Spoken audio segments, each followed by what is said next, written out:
Disconnected. तो अब हम लोग इस लेक्चर में डिस्कस करेंगे पांडु रोग के बारे में। तो सबसे पहले पांडु रोग को मॉडर्न में रिलेट किया जाता है एनीमिया से, ठीक है। तो एनीमिया में आरबीसी कम हो जाता है, या कह लो हीमोग्लोबिन कम हो जाता है, पेल हो जाता है व्यक्ति उसकी वजह से, ठीक है। तो यहाँ पे पांडु शब्द का क्या मतलब इन्होंने समझा है कि क्यों इसको पांडु बोला है। तो पांडस्तु पीत भाग अर्धे केतकी धूली सन्निभम, ठीक है। केतकी की धूली के समान ये एक फ्लावर होता है, ठीक है, फूल होता है ये, और इसके समान क्या है, सफ़ेदी लिए हुए पीलापन, यानी सॉर्ट ऑफ पेल, जिसमें देखने के लिए मिलेगा वही पांडु वर्ण होता है, ठीक है। और इस रोग में क्योंकि पैलर हो जाता है व्यक्ति, तो इसीलिए इस रोग का नाम पांडु रोग रख दिया गया है। पांडु शब्द से पांडु रोग में होने वाले हरिद्र हारिद्र आदि वर्णों का भी ग्रहण करना है, ठीक है। तो ये इसके बारे में बेसिक पॉइंट है। और इम्पॉर्टेंट है कि हमें वैसे पता ही है कि क्या होता है कि पांडु रोग में रक्त अल्पता होती है प्रधान रूप से, ठीक है। और अतः वे सभी रोग जिनमें रक्त अल्पता के कारण पांडुता हो जाती है और रक्त की अन्य विकृतियाँ जिनके कारण शरीर का वर्ण बदल जाता है, वो सभी पांडु के अंतर्गत आते हैं। और इसमें न केवल ये मतलब बोलना चाह रहे हैं, न केवल पांडु, ठीक है, पांडु के अंतर्गत न केवल एनीमिया, वो सारी डिजीजेज आती हैं पांडु के अंतर्गत जिसमें स्किन डिस्कलरेशन देखने के लिए मिलता है, ठीक है। तो एक तो एनीमिया ही हो गया जिसमें पैलर हो जाता है व्यक्ति। दूसरा जो है वो होता है जॉन्डिस, ठीक है, जिसको कामला कहते हैं, तो वो भी यहीं पे डिस्क्राइब किया जाएगा। अब सबसे पहले पांडु रोग के प्रकार कितने होते हैं। तो पांडु 5 प्रकार का होता है, ठीक है। वात पित्त कफ सन्निपातज और एक होता है मृतिका भक्षणजन्य पांडु। तो 5 प्रकार का पांडु होता है।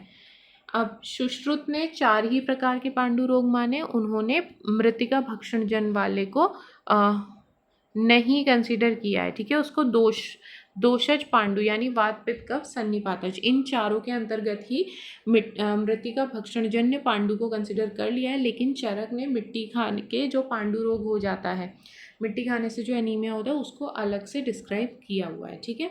और इसके अलावा हारिद्र जो सॉरी एक सेकेंड,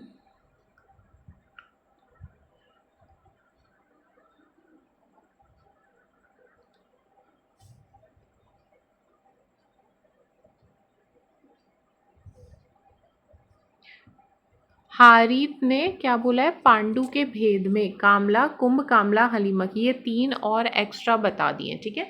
तो उन्होंने 5 तो माने, 5 + 3 8 भेद बोल दिए हारित ने। लेकिन चरक ने कामला कुंभ कामला हलीमक, ये सब क्या है, जॉन्डिस की स्टेजेस हैं, ठीक है। तो कामला होता है पहले, जॉन्डिस होता है, फिर वो अगर ठीक ना हो तो कॉम्प्लिकेट होगी कुंभ कामला में कन्वर्ट हो जाता है, फिर वो और ज़्यादा कॉम्प्लिकेट होकर हलीमक में। तो उन्होंने सेपरेट डिस्क्राइब किया चरक ने इसको। लेकिन हारित ने क्या किया, उन्होंने एक ही साथ कह दिया, उन्होंने कहा ये सब पांडु के अंतर्गत आता है, ठीक है। और इसके अलावा सुश्रुत ने क्या है, कामला कुंभ कामला हलीमक, इन सबको पांडु का पर्याय माना है। इसके अतिरिक्त पानकी लाघरक और अल सांख्य, ये 3 भेद उन्होंने एक्स्ट्रा और माने हैं, ठीक है। तो बस इतना थोड़ा सा देख लीजिएगा और इससे ज़्यादा कुछ नहीं है। अब यहाँ पे मेन आते हैं कि पांडु रोग की संप्राप्ति क्या है, ठीक है। तो इसको फर्स्ट लाइन के जो श्लोक है वो थोड़ा ध्यान रख लेंगे। दोषा पित्त प्रधानस्तु यस्य कूपन्ति धातुषु शैथिल्यम तस्य धातूनाम गौरवम च उपजायते, ठीक है। तो इसमें मेनली कैसे होता है, पित्त प्रधानस्तु यानी पित्त प्रधान ये व्याधि है, ठीक है। और पित्त प्रधान व्याधि है, इसमें सारे दोषों का इन्वॉल्वमेंट देखने के लिए मिलता है। ये त्रिदोषों का प्रकोप होकर, पित्त प्रधान त्रिदोषों का प्रकोप होकर रक्तादि धातुएं भी दूषित हो जाती है, प्रकोपित हो जाती हैं, ठीक है। उनकी धातुओं में, और फिर क्या होता है, धातुओं में शिथिलता आती है, भारीपन आ जाता है। तो लिखा है ना इसमें, दोषा पित्त प्रधानस्तु यस्य कूपन्ति धातुषु, यानी कि दोष कौन से होंगे, पित्त प्रधान त्रिदोषों का प्रकोप यहाँ मिलेगा, जिसकी वजह से यस्य कूपन्तु धातुषु, धातु भी यहाँ पे इन्वॉल्व हो जाती हैं, दूषित हो जाती हैं, कुपित हो जाती हैं। उससे क्या होगा, शैथिल्यम तस्य धातुनाम गौरवम च उपजायते, इससे क्या होगा, धातु कैसी हो जाएंगी, शैथिल्यम तस्य धातुनाम, धातु शैथिल्य हो जाएंगे, और गौरवम च उपजायते, और गौरव भी हो जाएंगी, भारीपन भी देखने के लिए मिलेगा। और फिर आगे इसमें बताया कि इसमें क्या क्या होता है। तो इसमें होता है वर्ण, बल, स्नेह, इन और ओज के गुण, ठीक है। इन सब की जो है हानि देखने के लिए यहाँ पे मिलेगी। तो इसके बाद दोष दूष्य के शरीर में प्रदूषित हो जाने से बल, वर्ण, स्नेह, ओज इन सभी में भी क्षीणता आ जाती है, ठीक है। ततो वर्ण बल स्नेह च अन्येन आप्यो ओजसः गुणा, यानी इन सब का नाश हो जाएगा। आप्य में यहाँ पे स्नेह कंसीडर करना है। तो देखो इसमें वर्ण है, बल है, स्नेह है और ओज के गुण, ये चारों चीज़ों का नाश यहाँ देखने के लिए मिलेगा। और साथ ही साथ क्या होगा, इन धातुओं के गुण के क्षीण हो जाने से व्यक्ति के शरीर में रक्त की अल्पता, ठीक है, यहाँ पे मिलेगा रक्त की अल्पता, मेद की अल्पता, ओज की हीनता, इंद्रियों में शिथिलता, ठीक है। स अल्प रक्तो अल्प मेदसको निसारे शिथिल इंद्रिया, ठीक है। तो इसमें क्या हो जाएगा, रक्त की अल्पता, मेद की अल्पता और इसमें शिथिल इंद्रियां हो जाएंगी, ओज की हानि होगी। वैवर्ण्यम भजे तस्य हेतु श्रृंगु सलक्षणम, यानी कि इसमें विवर्णता, डिस्कलरेशन आपको देखने के लिए मिलेगी। शरीर का जो वर्ण है वो विकृत हो जाता है और इसी को पांडु रोग कहा जाता है, ठीक है। तो इसमें क्या है, पित्त प्रधान वात आदि दोषों का इन्वॉल्वमेंट है। इसकी वजह से ही धातुओं में शिथिलता और भारीपन भी आती है। ये दोष क्या करते हैं, धातुओं को भी प्रकोपित करेंगे। उसके बाद क्या होता है आगे चल के, बल, वर्ण, स्नेह, ओज इन सब के गुणों का नाश हो जाता है। ये सब अत्यंत क्षीण हो जाते हैं और जैसे ही ये सब क्षीण होंगे तो शरीर में रक्त की अल्पता, मेद की अल्पता, ओज की हीनता और इंद्रियों में शिथिलता, ये सारी चीज़ें आपको देखने के लिए मिलेंगी। शरीर का वर्ण विकृत हो जाता है और ऐसा ये पांडु रोग होता है, ठीक है। तो आपको ध्यान रखना है। अब यहाँ पे इसके निदान और लक्षणों के बारे में थोड़ा डिटेल बताएंगे। अभी तक यहाँ पे इसकी संप्राप्ति के बारे में डिस्कस करा। तो इसकी अब ना ये जैसे पित्त प्रधान त्रिदोषों के प्रकोप की वजह से, तो आपको वैसे ही इसमें निदान मिलेंगे। क्षार, अम्ल, लवण, अत्युष्ण, विरुद्ध, असात्म्य भोजनात्, ठीक है। ये सारी चीज़ों के बेसिक है। निश्वाप, माश, पिंड्याक, तिल तैल निषेवणा, ठीक है। तो इसमें क्या क्या और नहीं खाना है। निश्वाप माने सेम, ठीक है। निश्वाप है, माश माने उड़द हो गया, पिंड्याक नहीं खाना है, तिल की खली हो गया, तिल तैल का प्रयोग नहीं करना है। इन सब के सेवन से भी ये रोग उत्पन्न होता है। तो ये इसके कुछ कॉजेज हैं, ठीक है। इसके अलावा क्या है, विदग्धे अन्य दिवा स्वप्ना, ठीक है। अन्न प्रॉपरली पचा नहीं है, दिन में शयन कर लिया, ठीक है। और क्या हो रहा है, अधिक व्यायाम मैथुनात्, अधिक व्यायाम, अधिक मैथुन, ठीक है, प्रतिकर्म और इन सब चीज़ों से होता है, ठीक है। और इसके अलावा क्या है कि प्रतिकर्म तु वैषम्य, मतलब प्रतिकर्म तु वैषम्य माने कि कोई भी जो कर्म करें वो सब क्या करें, अनियमित रूप से करें, प्रॉपरली कोई भी चीज़ फॉलो नहीं की जा रही है, ठीक है। और क्या हो रहा है, वेगा नाम च विधारणम, यानी वेगों का धारण भी हो रहा है। काम, चिंता, भय, क्रोध, शोक, उपहते चेतसा, इन सब की वजह से क्या होता है, उपहत हो जाता है चेतस यानी मन। और साथ साथ समुदीर्ण्यम यदा पित्तम हृदय सम अवस्थितम, और इन सब से क्या होगा फिर, इन सब की वजह से इन सब की वजह से हृदय प्रदेश में जो रहने वाला पित्त होता है, ठीक है, वो सब उसका प्रकोप देखने के लिए मिलता है, ठीक है। हृदय प्रदेश में रहने वाला पित्त बढ़ जाता है और वो बढ़ा हुआ साधक पित्त बलवान वायु द्वारा फेंका जाता है। हृदय व 10 धमनियों के द्वारा संपूर्ण शरीर में वो प्रकोपित पित्त फैल जाता है। त्वचा और मांस के मध्य वो क्या करता है, स्थान संश्रित होकर, ऐसा ही हमने त्वचा और मांस वाला उदर रोग में भी देखा था, ठीक है, ध्यान रखेंगे। स्थान में क्या होता है कि त्वचा और मांस के मध्य में संश्रित होकर वो करता है कफ, वात, रक्त, त्वचा, मांस इन सबको दूषित करके पांडु वर्ण, हल्दी का वर्ण, ठीक है, हरे वर्ण, इस तरीके के अलग अलग तरीके के रंग शरीर में उत्पन्न कर देता है। तो समुदीर्ण्य यदा पित्तम हृदय समवस्थितम वायु नाम बलिनाम क्षिप्तम संप्राप्त धमनी दर्शा, यानी कि एक तो इन सारी चीज़ों से क्या होगा कि पित्त जो हृदय स्थान में, हृदय में रहने वाला पित्त है, उसका प्रकोपण देखने के लिए मिलेगा।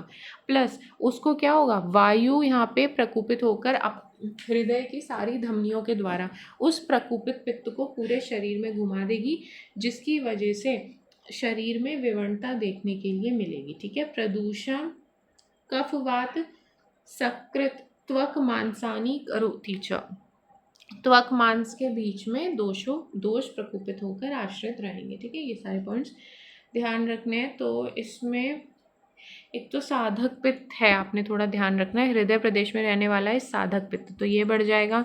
धमनियों के द्वारा पूरे शरीर में उसको फैला दिया जाता है। त्वचा और मांस के बीच में, त्वचा और मांस के मध्य में स्थान संश्रय कर कफ वात रक्त त्वचा मांस को दूषित करके शरीर का रंग विकृत कर देती है। ठीक है, तो ये सब इसके निदान और लक्षणों के बारे में बताया गया। अब यहाँ पे वेरी इंपॉर्टेंट इज पांडु रोग का पूर्व रूप। एक छोटा सा है ये, इसको याद करना है आपने। हृदय स्पंदनम रौक्ष्यम स्वेद अभावो श्रमस्तथा, यानी हृदय स्पंदन पैल्पिटेशंस। ठीक है, एनीमिया होता है तो कैसा होता है, पैल्पिटेशंस होती है, धड़कनें महसूस होती हैं, उसको कहते हैं हृदय स्पंदन। रौक्ष्यम शरीर में रुक्षता होती है। स्वेद अभाव, स्वेद पसीना नहीं आएगा। ठीक है, क्योंकि मेद का मल है पसीना और वो ऑलरेडी यहाँ पे कम है। इसके अलावा क्या है, श्रमस तथा शरीर में थकावट भी महसूस होती है। तो ये इंपॉर्टेंट है, श्लोक आपको ध्यान रखना है, 2-4 ही वर्ड है। हृदय स्पंदनम रौक्ष्यम स्वेद अभावम श्रमस तथा। ठीक है, इसको ध्यान रखेंगे। नेक्स्ट जो पॉइंट है वो है पांडु रोग के सामान्य लक्षणों के बारे में बताया गया है। तो इसमें कुछ सामान्य लक्षण तो है कि जैसे कर्णश्वेड़ी हतानलह, सॉरी, तो कर्णश्वेड़ी माने कि इसको ना कान में कुछ भिन भिन की आवाज़ सुनाई आती है। ठीक है, तो एक तो ये इसका लक्षण बोला गया है। इसके अलावा ऐसे तो बहुत कुछ बोले गए कि कर्ण श्वेड़ी होता है। ठीक है, कानों में कुछ उसको शब्द सुनाई देता है। हतानलह यानी कि मंदाग्नि वहाँ पे देखने के लिए मिलती है। और बाकी दुर्बल हो जाता है। ठीक है, साध है, अनविट, क्या हो जाता है कि व्यक्ति दुर्बल होता है, शरीर में शिथिलता आती है, भोजन से द्वेष होता है, थकावट होता है, चक्कर आता है। ये सारी लक्षण वहाँ पे देखने के लिए आपको मिलते हैं। इसके अलावा क्या है, गात्रशूलम, पूरी बॉडी में पेन होगा। ज्वर श्वास गुरुता, भोजन में अरुचि से युक्त होगा वो। ठीक है, और शरीर में अधिक रूप से मर्दित कर दिया गया है या दबा दिया गया है या मत दिया गया है, इस तरीके से पेन उसको होगा। ठीक है, किसी ने बहुत कंप्रेस कर दिया, पूरा शरीर उसका टूट रहा होगा। अक्षिकूट, यहाँ पे शून अक्षिकूटो। ठीक है, अक्षिकूट जो है उसके आई बॉल्स के अराउंड, आई ऑर्बिट जो है पूरा स्वेल्ड यहाँ पे मिलेगा। शरीर कृश यहाँ मिलेगा। रोम का गिरना, शरीर की कांति का नाश होना। हत प्रभा, ठीक है, शीर्ण लोबा, लोम का गिरना। हत प्रभा, कांति का नाश होना। बिना कारण क्रोध करना। ठीक है, शीतल वस्तुओं से द्वेष करना। शिशिर द्वेषी वो होगा, शिशिर द्वेषी, शीतल वस्तुओं से वो द्वेष करेगा। और इसके अलावा एक सेकेंड, निद्रा उसको अधिक आएगी, बार बार थूकना, कम बोलने की प्रवृत्ति होना, पीड़िकाओं में ऐठन, कटी उरा प्रदेश, पैरों में शिथिलता का होना। ठीक है, और क्या होगा, आरोहण, ऊंचे स्थान पर चढ़ने पर उसको ज़्यादा परिश्रम करना पड़ेगा। एनीमिक पेशेंट्स होते हैं तो स्टेयर्स चढ़ने में भी उसे बड़ी सांस फूलती है। तो वो ये सब लक्षण है, पांडु रोग के सामान्य लक्षण हैं। और ये वातादि विशेष कारणों से होने, अब ना इन्होंने इन जनरल बता दिया, अब ये एक एक टाइप के हिसाब से अलग अलग लक्षण यहाँ पे बताएंगे। ठीक है, और भवत रोहिणाम आय से विशेषश्च। ठीक है, मतलब कि क्या है कि उसको ऊपर चढ़ने में सांस फूलती रहेगी, बाकी पिंडी का उद्वेष्ट है आदि, ये सब तो कॉमन ही है। फिर अब ये तो इन्होंने इन जनरल बता दिया, अब एक एक करके जो भेद हैं उस भेद के हिसाब से ये चीज़ें बताएंगे। तो सबसे पहले वातज जो पांडु है उसका क्या कारण है, उसके क्या लक्षण है वो। तो आहार कैसा ले रहे हैं, वातल आहार विहार का प्रयोग हो रहा है, इससे कुपित होगा अनिल यानी वात, और वो क्या करेगा, कृष्ण पांडुत्वम तथा रूक्ष अणुआंगतम, वातवर्धक आहार विहार के सेवन से कुपित हुआ वात कैसा करेगा, कृष्ण और पांडुवर्ण शरीर में उत्पन्न कर देगा। अवयवों में रूक्षता, लालिमा उत्पन्न करेगा। इसके अतिरिक्त अंगमर्द, ज्वर, सुई चुभने जैसी पीड़ा, शरीर में कंप, पसली और सिर में वेदना, मल का अत्यंत सूख जाना, मुख में वैरस्य, ठीक है, अंगमर्द रुजा तोदम कंप पार्श्व शिरोरुजम, ठीक है, ये सारे पॉइंट्स बताएंगे। ये होता है वर्च शोषस्य आस्य वैरस्य शोफ आना बलशय, ये सारी चीज़ें भी यहाँ पे देखने के लिए मिलेंगी। फिर नेक्स्ट पॉइंट है पित्तज पांडु रोगी, मतलब इसके क्या कारण हैं और इसके क्या लक्षण हैं। तो पित्त प्रधान, पित्त प्रकृति वाले पुरुष के शरीर में पित्त को कुपित करने वाले कारणों से पित्त संचित हो जाता है, रक्तादि धातुओं को दूषित करके पांडु रोग उत्पन्न करता है। और इसके वो ये है कि बेसिक पित्त को बढ़ाने वाली जो भी चीज़ें वो सब यहाँ पे आएंगी। और इसमें बोला हुआ है कि कैसे लक्षण होते हैं। तो पित्तज पांडु रोगी का शरीर का वर्ण कैसा होता है, पीला और हरा हो जाता है।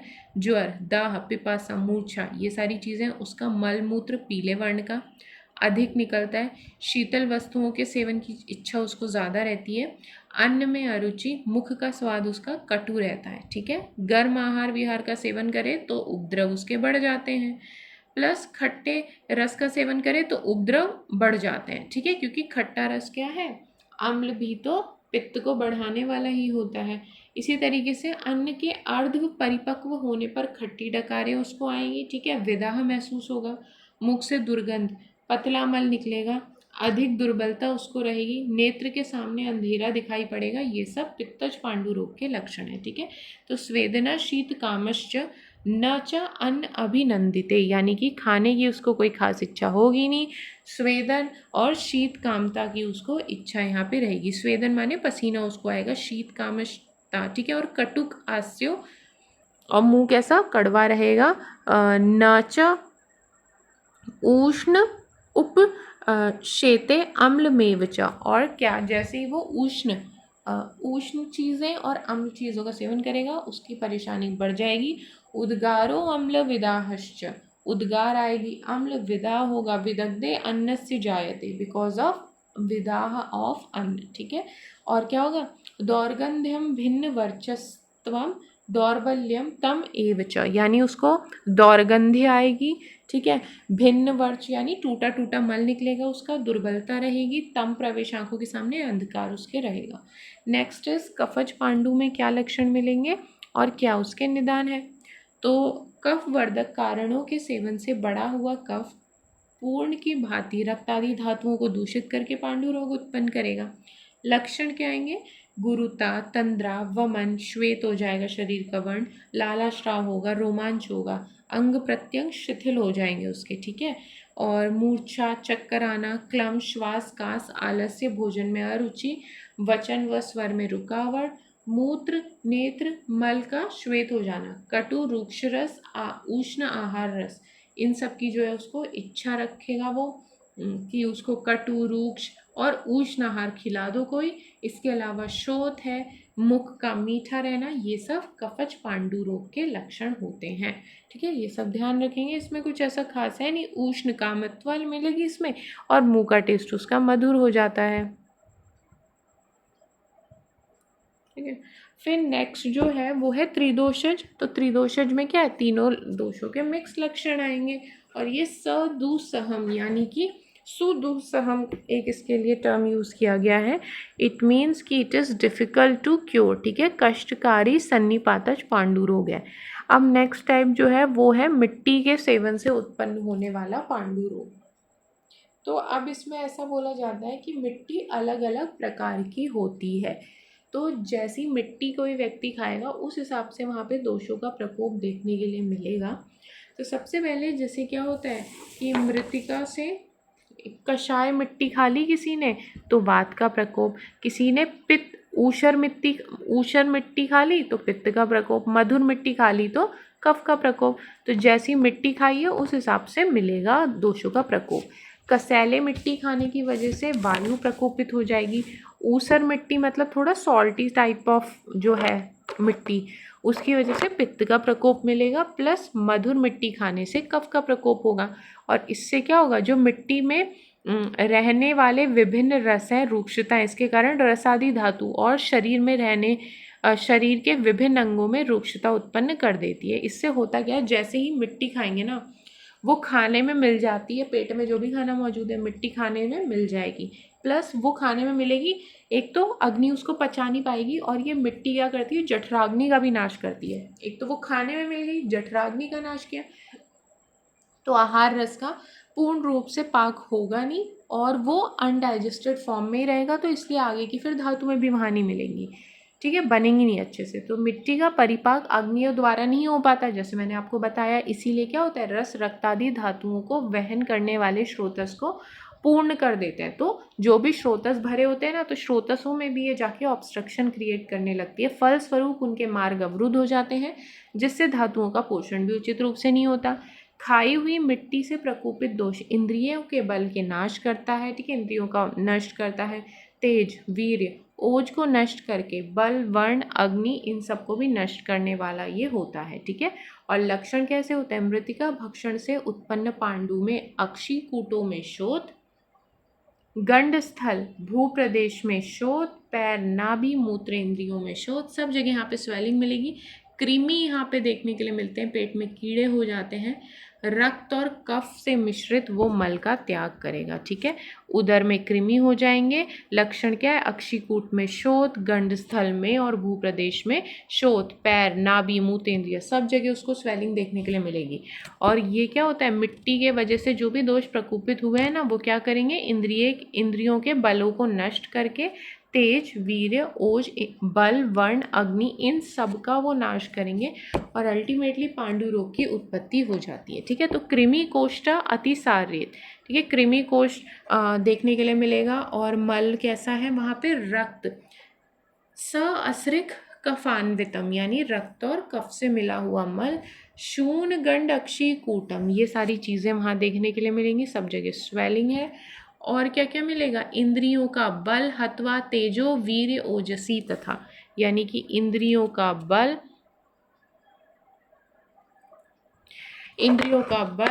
तेज, वीर्य, ओज सभी कुछ उसका नाश हो जाएगा, ठीक है। ये सारे पॉइंट्स ध्यान रखने। फिर नेक्स्ट बताया हुआ है यहाँ पे पांडु की असाध्यता के संदर्भ में बताया हुआ है, ठीक है, कि कौन से टाइप का पांडु साध्य है, कौन सा असाध्य, वो सब यहाँ बता रखा है। तो सबसे पहले जो हमें बेसिक भी पता ही होते हैं पॉइंट्स, ठीक है, कि जो बहुत पुराना रोग है, पुराना पांडु, अधिक समय हो गया जिसको, ठीक है, वो एक तो असाध्य कंसिडर होगा। प्लस समय अधिक बीत जाने पर उसमें शोथ आ जाए, ठीक है, समय अधिक बीत गया है, स्वेलिंग है उधर, और आकाश को पीला वो देखने लगे, ठीक है, तो भी अच्छा नहीं होगा अब उसका पांडु रोग। इसके अलावा और क्या है यहाँ पे, कफयुक्त हरा मल वो त्याग करे, बंधा हुआ मल वो त्याग करे, कॉन्स्टिपेटेड सॉर्ट ऑफ, तो भी वो असाध्य कंडीशन है। इसके अलावा जो अत्यंत दीन है, ठीक है, और क्या है, श्वेत वर्ण की वस्तु लेप हो रखी है, इस तरीके का उसको प्रतीत हो रहा है, ठीक है, इस तरीके की उसको फीलिंग है कि कुछ सफ़ेद वस्तु से उसे लपेट दिया गया है, तो भी वो चीज़ असाध्य मानी जाएगी। प्लस और क्या है असाध्यता में, तो जिस व्यक्ति के शरीर में रक्त धातु का इतना नाश हो गया हो कि रोगी का पांडुपन दूर करके उसका जो शरीर है वो कैसा हो गया, श्वेत हो गया, तो वो भी इस जगत में नहीं रह पाएगा। मतलब वो इतना ज़्यादा पैलर हो गया है वो व्यक्ति कि आपने उसको पैलरनेस उसकी हटाई तो वो एकदम सफ़ेद पड़ गया, ठीक है, तो बहुत ज़्यादा रक्त धातु का नाश हो गया, उसका अधिक नाश हो गया, तो भी वो नहीं बचने वाला। तो ये सब असाध्य के लक्षण है, ठीक है। अब नाउ नेक्स्ट इज यहाँ पे कामला के बारे में बताया जाएगा। तो एनीमिया के बाद मतलब जॉन्डिस देखने को मिलता ही है, तो इसमें क्या होता है कि कभी भी हीमोलिटिक एनीमिया होता है ना, जैसे मैं एग्जांपल बताती हूँ, हीमोलिटिक एनीमिया माने कि जिसमें आरबीसी का डिस्ट्रक्शन बहुत ग्रॉस लेवल पे हो रहा होता है, ठीक है, और आरबीसी डिस्ट्रॉय हो रहे हैं तो ऑब्वियसली उसमें से क्या है, हीमोग्लोबिन भी डिस्ट्रॉय हो रहा होगा। तो जब ग्रॉस लेवल पे आरबीसी डिस्ट्रक्शन हो रहा होता है तो आरबीसी क्या है, फिर टूटेंगे किसमें, बिलीरूबिन, बिलीवर्डिन, इन सब में उन्होंने टूटना होता है पूरा आरबीसी को। तो वही चीज़ बॉडी में ज़्यादा बिलीवर्डिन, बिलीरूबिन ये सब ज़्यादा बॉडी में बढ़ जाता है, तो इसकी वजह से ही क्या है, शरीर में येलो डिस्कलरेशन देखने के लिए मिलेगा, ठीक है। तो येलो डिस्कलरेशन क्यों देखने के लिए मिलता है हमें, क्योंकि हीमोलिटिक एनीमिया के केस में ज़्यादा आरबीसी टूट रहा है, आरबीसी टूट रहा है, आरबीसी आगे चल के फिर उसने किस में बदल जाना है, बिलीरुबिन बिलीवर्डिन में, और वही येलो डिस्कलरेशन करता है। तो हीमोलिटिक एनीमिया के बाद जॉन्डिस देखने को मिलता है। तो इसीलिए आप पांडु के बाद यहाँ पे कामला का वर्णन देखने को मिला है। ठीक है, एक सेकेंड।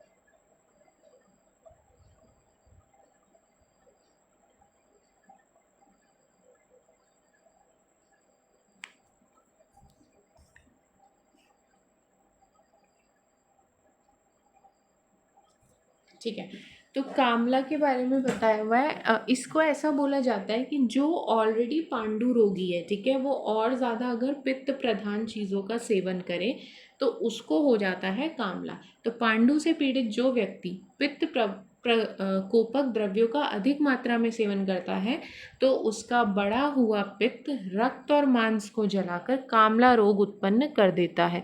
पांडु रोगी है और ज़्यादा पित्त प्रकोपक आहार विहार वो खा रहा है, तो क्या होगा, बढ़ा हुआ पित्त रक्त मांस। वॉइस नहीं आ रही आपकी।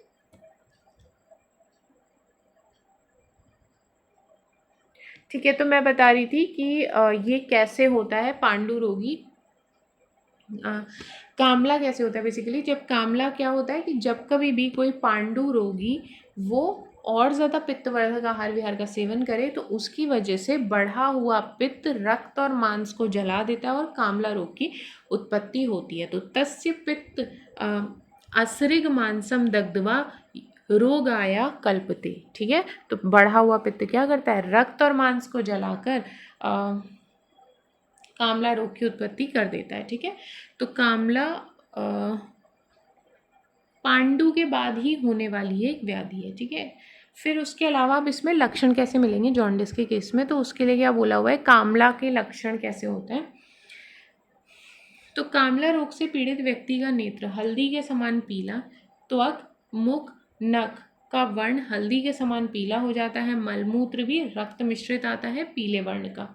ठीक है, प्लस रोगी का शरीर बरसाती मेंढक के समान हो जाता है, भेक वर्णो हतान भेक वर्ण हो जाता है। ठीक है, भेक माने मेंढक, बरसाती मेंढक के समान उसका कलर हो जाता है। हत इंद्रिया, ठीक है, इंद्रियों का उसके नाश हो जाता है। तो ये सब ध्यान रखेंगे। फिर दाह होता है, विपाक होता है, दौर्बल्य है, सदन है, ठीक है, अरुचि है, ये सारी चीज़ें वहाँ देखने के लिए मिलेंगी। रक्त पीत शकृत मूत्रो, ठीक है, रक्त मिश्रित पीले रंग का मूत्र उसका निकलेगा। तो ये सारे पॉइंट्स ध्यान रखने हैं। और ये जो कामला रोग है ना वो पित्त की अधिकता से होता है, तो इसका आश्रय कोष्ठ और शाखा ये दो होते हैं। तो बिकॉज ऑफ दिस शाखा आश्रित कामला, कोष्ठ आश्रित कामला, दो भेद होते हैं। तो इन शॉर्ट आप ध्यान रखेंगे, जॉन्डिस दो प्रकार का है, शाखा आश्रित एंड कोष्ठ आश्रित। ठीक है, शाखा का मतलब लिम्स नहीं होता है, शाखा का मतलब होता है धातुओं में और त्वचा में आश्रित। कोष्ठ आश्रित का मतलब है कोष्ठ में आश्रित है वो, ठीक है, पेट में आश्रित है। अब यहाँ पे कुंभ कामला के बारे में बताया जाएगा, और एक सेकंड में बताती हूँ। एक ना इसमें पॉइंट ऐड थोड़ा कर लेंगे कि जो शाखा आश्रित कामला रोग है इसमें पित्त कफ से आवृत रहता है। ठीक है, और जब शाखा में अधिक पित्त बढ़ जाता है तो कफ का आवरण तोड़ के वो कोष्ठ में चला जाता है। तो कोष्ठ में जाना थोड़ी एडवांस स्टेज है, ठीक है, ज़्यादा डिफिकल्ट टू क्योर है। तो शाखा आश्रित कामला से कोष्ठ आश्रित कामला कष्ट साध्य होता है। जैसे मैंने बताया कि कोष्ठ वाला जो है ज़्यादा डिफिकल्ट टू क्योर हो रहा है। ये सारे पॉइंट्स है। अब कुंभ कामला के बारे में बताया हुआ है। ठीक है, अब कोई ऐसा व्यक्ति है जिसको कामला हो रखा है, जिसको जॉन्डिस हो रखा है, ठीक है, तो अधिक समय व्यतीत हो जाने के कारण पुरानी या संपूर्ण धातुओं में रुक्षता उत्पन्न हो जाती है। ठीक है, लंबे समय तक जॉन्डिस चल रहा है तो क्या होगा कि पुराने धातुओं में मतलब सॉरी लंबे समय से जॉन्डिस चल रहा है तो उसको लंबे समय से कामला होने के कारण शरीर में रुक्षता उत्पन्न होने लगती है और इससे फिर एक रोग उत्पन्न होता है जिसका नाम होता है कुंभ कामला। तो ये चिकित्सा से क्या है, कृच्छ साध्य है। इसमें कुछ असाध्यता के लक्षण मिलते हैं देखने के लिए। ये बेसिक इसका पॉइंट है, क्या मतलब होता है इसका। ठीक है, अब ना यहाँ पे कुछ इसके लक्षण देखने के लिए मिलते हैं कि असाध्य लक्षण क्या होते हैं। तो असाध्य लक्षण में मलमूत्र काले, मलमूत्र काला या फिर कैसा पीत वर्ण का हो। ठीक है, और क्या हो, शरीर में शोथ हो जिसके, प्लस नेत्र, मुख, वमन पदार्थ, मल, मूत्र, इन सब का वर्ण लाल हो गया, बार बार मूर्छा आ रही है जिसको। ठीक है, दाह, अरुचि, प्यास, आना, तंद्रा, मोह, ये सारी चीज़ों से जो पीड़ित है, जठराग्नि उसकी नष्ट हो चुकी है। ठीक है, जठराग्नि और चेतना शक्ति, होश में वो नहीं आ रहा है, सब नष्ट हो गया। इस तरीके का व्यक्ति कामला रोग से जो पीड़ित है वो शीघ्र ही उसकी मृत्यु हो जाएगी। ठीक है, तो कालांतर खरी भूता कृच स्यात कुंभ कामला, ये इसका बेसिक, अगर आपसे पूछ ले व्हाट इज कुंभ कामला तो ये इसकी डेफिनेशन है। कुंभ कामला क्या है, कालांतर, काल व्यतीत हो जाने के बाद शरीर में खरता आ जाती है, वात की वृद्धि होती है और एक कृच साध्य रोग की उत्पत्ति होती है जिसका नाम है कुंभ कामला। ठीक है, और इसमें क्या होता है, कृष्ण पीत शकृत मूत्र देखने के लिए मिलता है और साथ ही साथ इसमें अग्नि संज्ञा ये सब नाश हो जाती है, ये जो कि हमने अभी डिस्कस कर ही लिया। अब नेक्स्ट जो पॉइंट है, अब ना यहाँ पे चिकित्सा के लिए बोला है तो बहुत ही मतलब बेसिक एंड फेमस 2 लाइन का श्लोक है जो कि आपको याद करना है। तत्र पांडवा मयि स्निग्धे तीक्ष्ण ऊर्ध्व अनुलोमिके संशोध्य मृदु बीसा तिक्ति कामलीतु विरेचने। ठीक है, तो इसमें पांडु रोग की चिकित्सा आ गई इन फर्स्ट लाइन में पांडु रोग की चिकित्सा, सेकंड लाइन में कामला की चिकित्सा का वर्णन कर दिया गया है। ठीक है, ये 2 लाइन का श्लोक है, आपको बिल्कुल याद इसको करना ही करना है। ठीक है, बहुत इंपॉर्टेंट है, बेसिक है श्लोक। तत्र पांडवा मयि स्निग्धे तीक्ष्ण ऊर्ध्व अनुलोमिके संशोध्य मृदु बीसा तिक्ति कामलीतु विरेचने। ठीक है, ये सब इसके बारे में ध्यान रखना है। तो क्या है इसमें बोला हुआ, पांडु रोग में क्या करेंगे हम, पांडु रोग में कराएंगे तीक्ष्ण वमन विरेचन और कामला से पीड़ित जो व्यक्ति है उसमें हमको कराना पड़ेगा मृदु विरेचन। ठीक है, पांडु जो है वो एक नया डिजीज है तो उसको आप कंपैरेटिवली ज़्यादा बेटर ट्रीट कर पाएंगे, बट कामला ऑलरेडी पुरानी डिजीज है, उसमें ऑलरेडी बहुत क्षय हो चुका है। अगर आप बलपूर्वक तीक्ष्ण चीज़ों का प्रयोग करेंगे तो वहाँ दिक्कत हो जाएगी, इसलिए वहाँ मृदु औषधियों का यूज़ किया जाता है। ठीक है, तो इतना बेसिक है। यहाँ पे ना घृत का प्रयोग किया जाता है जो कि आपको ध्यान रखना है। पांडु कामला रोग में स्नेहन के लिए पंचगव्य, महातिक्त और कल्याणक घृत का प्रयोग होता है। This is very important. ठीक है, ये ध्यान रखेंगे, पंचगव्य, महातिक्त और कल्याणक घृत का प्रयोग होता है। जो पंचगव्य घृत है वो अपस्मार में, महातिक्त वाला कुष्ठ में और कल्याणक वाला उन्माद में बता दिया गया है। अब यहाँ पे कुछ इति वाले योग हैं, पहले आता है दाड़िम। ठीक है, तो दाड़िम आद्य घृत जो दाड़िम वाला घृत है उसमें जठराग्नि का नाश है ना, तो ये उसके लिए मतलब खट्टी चीज़ें जठराग्नि को प्रदीप्त करने वाली होती है, तो ये घृत क्या करेगा, जठराग्नि को प्रदीप्त करता है, श्वास का आदि इस तरीके के रोगों को भी नाश करता है। मूढ़वात, ठीक है, मूढ़वात में जब वात का मार्ग खराब हो जाता है, ठीक है, तो उस टाइम पे भी ये यूज़फुल है। तो प्रसव में जिसको कष्ट होता है वहाँ पे भी ये यूज़फुल है। तो मूढ़वाते च शस्येत दुख प्रसवी नाम च वंध्या नाम। ठीक है, तो इसको मूढ़वात में दुख प्रसव किसी को हो रहा है, वंध्या का केस है, वहाँ सब भी ये प्रयोग होता है दाड़िमाद्य घृत। नेक्स्ट इज कटुकाद्य घृत, जो गया दाड़िमाद्य घृत। अब यहाँ पे आ गया कटुकाद्य घृत केवल आप इसमें नाम ध्यान रखेंगे। कटुकी जो है वो पित्त विरेचन के लिए यूज़फुल होगी, ठीक है, यहाँ पे बस इतना ध्यान रखेंगे, कटुकी इसमें यूज़ हो रहा है और वो विरेचन के लिए अच्छा है। फिर एक आता है पथ्यादि घृत, केवल नाम ध्यान रखेंगे इसका भी। तो पथ्यादि घृत में भी क्या है, वो पांडु और गुल्म रोग के लिए यूज़फुल है, इति वाला योग है। फिर ऐसे ही एक आता है दंती घृत, ठीक है, और दंती घृत का प्रयोग भी यहाँ पे, एक सेकंड, मैं ना आपको थोड़ा सा एक पॉइंट मुझसे स्किप हो गया, वो मैं कवर करवाती हूँ। इसमें बोला है कि जो भी पांडु रोग है ना, उसमें पहले स्नेहन करोगे, स्नेहन करने के बाद आपने वमन विरेचन कराना है। इसी तरीके से जो कामला रोग है, वहाँ पे आपको तिक्त द्रव्यों के द्वारा मृदु विरेचन देना है। तो जो अभी हम सारे घृतों की बात कर रहे हैं ना, वो क्यों कर रहे हैं, क्योंकि पांडु रोग में स्नेहन देना है पहले। तो ये सारे घृतों का प्रयोग आप वहाँ कर सकते हैं, स्पेशली ये 3 जो बताए हुए हैं इधर, पंचगव्य, महातिक्त और कल्याणक, ठीक है। नेक्स्ट एक है जिसका नाम है दंती घृत, केवल नाम ध्यान रखेंगे। और फिर ऐसे ही द्राक्षा घृत है, हरिद्रादि घृत है, ठीक है, द्राक्षा घृत हो गया, हरिद्रादि घृत हो गया। इसको बोला गया है कि कामला हरम उत्तमम, कामला के नाश के लिए एकदम बिल्कुल बेस्ट घृत ये है, इससे शीघ्र ही कामला रोग जो है नष्ट हो जाता है। फिर इसके अलावा अब यहाँ पे और कुछ खास नहीं दिया हुआ है। अब नेक्स्ट पेज पे स्नेहन के पश्चात विरेचन के लिए बोला हुआ है ना, तो उसके बारे में यहाँ पे बताया जा रहा है। तो इसमें बोल रहे हैं कि इन पूर्वोक्त स्नेहों का प्रयोग करने के बाद जब पांडु और कामला का जो रोगी है उसका शरीर पूर्ण रूप से स्निग्ध हो जाए, तो वैद्य क्या करे, गोमूत्र के साथ दूध मिलाकर या फिर केवल दूध से ही उसका विरेचन करा दे। गोमूत्र प्लस दूध या फिर ओनली दूध, इन दोनों में से कोई भी एक चीज़ यूज़ करके उसका विरेचन करा सकता है। दंती फल से दंती फल का प्रयोग किया जाता है, उसमें मुनक्का ऐड करते हैं, ठीक है, दंती फल का प्रयोग होता है, उसमें मुनक्के का प्रयोग होता है फॉर विरेचन। निशोध के चूर्ण में 2 गुना चीनी मिलाकर आधे पल की मात्रा में भी पित्तज पांडु रोगी को प्रयोग हम कराते हैं, ठीक है। तो ये सारे पॉइंट्स कुछ हैं। स्नेहे अभिर उपक्रम्य स्निग्धम मत्वा विरेच्य, ठीक है, ये सारे कुछ बताया हुआ है कि जब उसका स्नेहन के द्वारा शरीर एकदम स्निग्ध होता है तब आपने किस तरीके से यहाँ पे विरेचन करवाना है। फिर ऐसे ही कुछ कफज पांडु रोग के लिए योग बता रखे हैं। तो जैसे कफज है ना, तो सारी तीक्ष्ण चीज़ों का प्रयोग होगा यहाँ पे।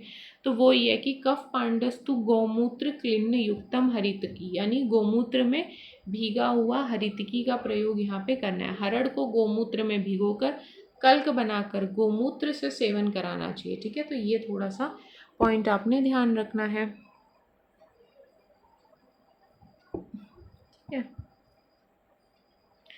फिर ऐसे ही एक योग बताया हुआ है जिसका नाम है विशालादि फांट, केवल नाम, इसमें कुछ और नहीं है खास। फिर यहाँ पे ना कुछ बताया हुआ है कि योग बता रखे हैं जो एज अ रसायन हम पांडु के रोगी में प्रातःकाल प्रयोग करा सकते हैं, ठीक है। तो जब हमने स्नेहन कर दिया, विरेचन हो गया, शरीर शुद्ध हो गया, तब एज अ रसायन के रूप में आप कुछ औषधियों का यहाँ पे प्रातःकाल उसको यूज़ करा सकते हैं, जैसे कि त्रिफला है, गुड़ुची है, ठीक है, दारू हरिद्रा है, नीम की पत्ती, ये सब क्या मधु में मिलाकर आप इनको प्रयोग करवा सकते हैं कामला में। और इधर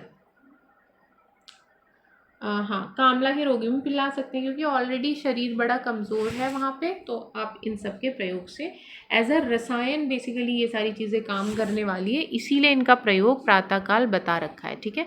तो त्रिफला है, गुड़ुची है, दारू हरिद्रा है और नीम की पत्तियाँ मधु के साथ आपने कामला रोगी को प्रयोग करानी है। अब ऐसे ही गौमूत्र का प्रयोग जब यहाँ पे वर्णित किया गया है, तो गौमूत्र के प्रयोग के लिए बोला है कि क्या मतलब कितने दिनों तक यूज़ कराएं, वो सब के बारे में। तो गौदुग्ध में क्या कर सकते हैं आप, गाय के दूध में गौमूत्र मिला दो, भैंस के दूध में भैंस का मूत्र मिला दो, और इन दोनों में से कोई भी एक कॉम्बिनेशन 15 दिन तक आपने पांडु के रोगी को पिलाएं। और इसके अलावा गोमूत्र को त्रिफला में मिलाकर आप 7 दिन तक उसको पिलाएं। ठीक है, ये सारे कुछ पॉइंट्स है जो ध्यान रखने। इसी तरीके से मातुलुंग जो है वो प्रयोग किया जाता है, पांडु रोग के लिए अच्छा है माना जाता है। ठीक है, स्वर्ण शीर्यादि योग का प्रयोग किया जाता है, ये कुछ खास नहीं है। अब यहाँ पे एक आता है पॉइंट जिसका नाम है गोमूत्र हरितिकी।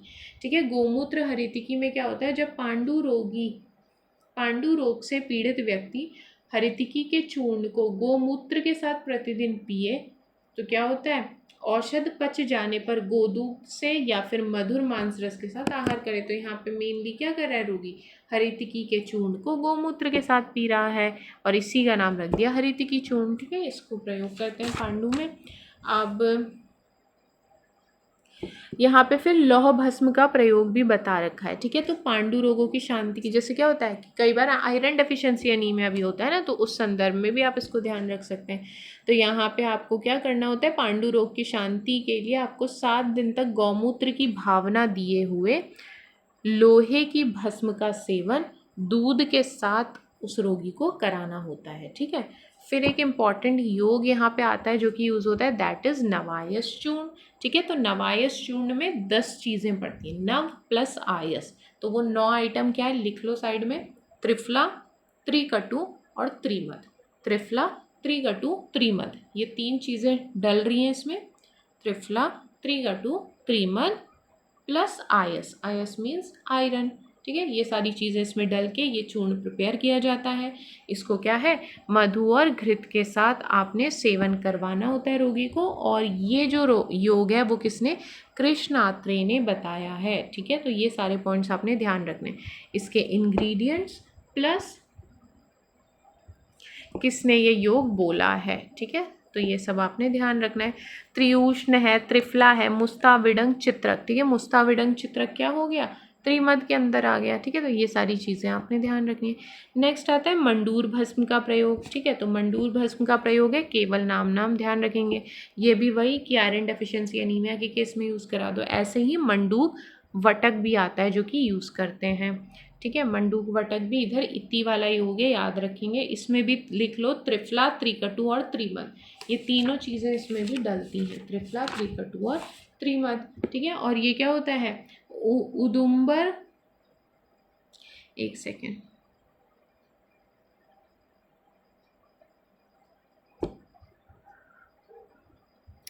इस पिंड को एक उदुम्बर के बराबर वटी बनाकर प्रयोग करना होता है। ये इंपॉर्टेंट है कि उदुम्बर फल का जितना बड़ा फल होता है उदुम्बर का, उतना ही आपने इसको यूज़ करना है, उतनी बड़ी इसकी वटी बनानी है। उदुम्बर समाकृत्वा वटका अस्तम यथा अग्निना। ठीक है, मतलब अग्नि के अनुसार फिर उसको यूज़ कराना है। बस ये इंपॉर्टेंट है कि उदुम्बर फल के समान इसकी वटी बननी चाहिए। फिर एक इम्पॉर्टेंट योग आता है जिसका नाम होता है स्वर्ण माक्षिक योग। ठीक है, स्वर्ण माक्षिक योग में है कुलथ, काकमाची, ये सारी चीज़ों का प्रयोग। कुलथ, काकमाची, कबूतर, इनके मांस का सेवन नहीं करना चाहिए।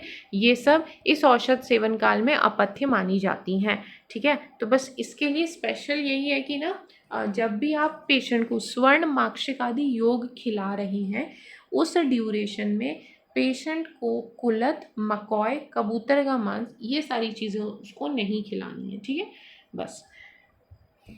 नेक्स्ट जो है वो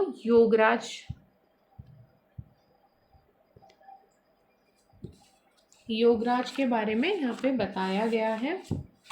तो योगराज के लिए क्या बोला हुआ, योगराज गुग्गुल। देखिए जैसे यहाँ पे योगराज आया तो इसी तरीके से योगराज गुग्गुल है जो कि आम बात में प्रयोग किया जाता है।